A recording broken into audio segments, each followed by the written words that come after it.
Hey kids, Pastor Brian back to interview a longtime friend, Pastor Michelle Sanchez, who is another member of our Revelation 7 team. And it's been awesome to hear from members of this team who come from other churches and represent various cultures that help us remember that God's people, as we've said each week, come from every tribe, every language, every nation, every people. So, Pastor Michelle, thank you for being with us. You've been a huge blessing in my life for many years. I can't wait for the kids to hear from you. So why don't you give us a quick overview of who you are, your job, family, and something fun we should know about you in general. All right. It is a pleasure for me to be with you today, High Rock kids and youth. My name is Michelle, and I'm coming to you from Chicago.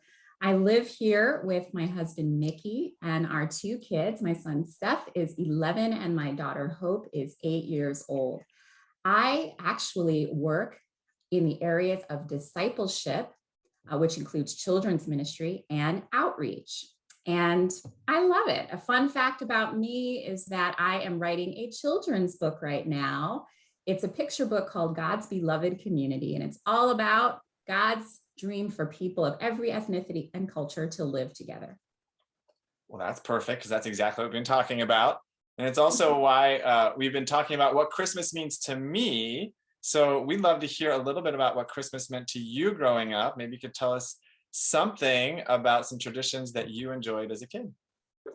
Yeah, so I was thinking about this. I think I have celebrated Christmas probably like most other kids do. But one of the things that I love to do now with my kids is every year we get a special Christmas ornament to remember something special that happened. So I've got my Christmas ornaments for you here. This one, it's a little wizard, and this is for my son, Seth. He played a sorcerer in a play this year. And then the other one is a dolphin. It's a little dolphin because my daughter fell in love with dolphins this year. Cool. So every year you guys get a different ornament? Yeah, we try to get an ornament that represents something special for each of the kids. That's awesome. You're going to have to get a huge Christmas tree by the time they're like. I only have two. That's great. Well, I know you love Christmas, and at the same time, while many Christmases have been awesome blessings in your life, last year was really hard. So I'm wondering if you could tell us a little bit about what happened and things that you faced. You know what? When I was growing up, like many other kids, I always thought Christmas was the magic time. It was the happy time. Nothing bad could happen on Christmas. And most of my life, nothing bad did happen on Christmas. And I thought, yeah, that's how God works. God doesn't let bad things happen. Well, guess what? Last year, I couldn't believe it because some bad things happened on Christmas. We were so upset. I couldn't believe it when everyone in my family started to come down with COVID on Christmas Eve. Now, I thought maybe we would get COVID sometimes, but not on Christmas Eve. I was very, very upset about it. Instead of unwrapping presents with grandma and grandpa on Christmas Day, they were speeding back home, driving back as fast as they could to isolate and to take care and to make sure that they could be healthy and okay. Everybody got sick, very sick, with the exception of my mom. But Christmas was ruined, and we were so sad. And again, I just couldn't believe something so dark could happen on Christmas, a happy day. Yeah, that sounds like an awful Christmas. And as much as we would all want it to be awesome, it doesn't turn out that way for many people. That is the reality. And that's nice that you've had so many good ones. I've had many good ones as well, but we all might face a rough Christmas at some time.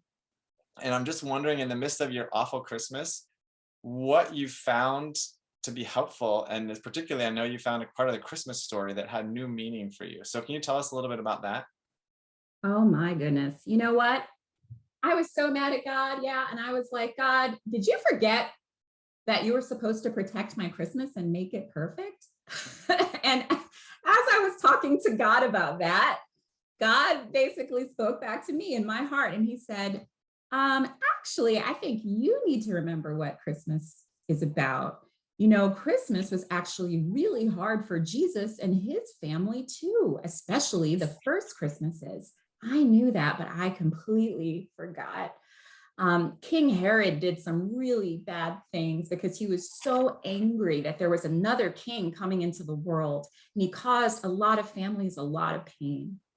And God reminds me that is why Jesus came. He came to give his life and to rid the world of death and darkness and bad things forever. That is what Christmas is actually about. It's not about everything being happy all of the time. It's about remembering that the world is a dark place. Bad things do happen even on Christmas, but Jesus came and he is our savior and our light. Yeah, and we're looking at that passage today. We had looked at actually part of the story of the wise men coming and talking to Herod, and then today we're actually going to continue that story about what Herod did, even though the wise men didn't come back to him, but he did some awful things to many families. But as you talked about, and you're going to think about with the whole church today too, that there was a light in the darkness. And that's what you told me about as being one of your favorite things about Christmas overall, about seeing all the Christmas lights.